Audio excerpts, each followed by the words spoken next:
आज यहाँ पर सियासी सरगर्मियां देखी जा रही हैं। बीजेपी कौमी मजलिस आमला का 2 रोज़ा इजलास आज से हैदराबाद में शुरू हो गया है।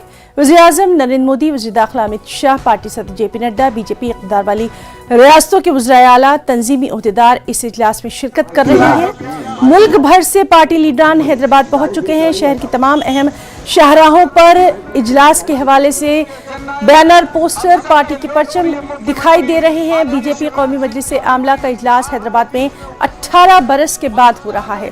3 जुलाई को यानी कल सिकंदराबाद परेड ग्राउंड पर एक बड़ी रैली का इनेकाद किया जाएगा। बीजेपी कौमी मजलिस आमला के इजलास के पेश नज़र सिक्योरिटी के पुख्ता बंदोबस्त पूरे शहर में देखे जा रहे हैं। साथ ही ट्रैफिक को लेकर भी खुसूसी एडवाइजरी जारी की गई है।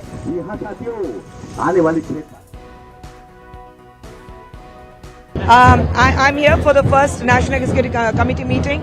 Last year we had it online because of COVID.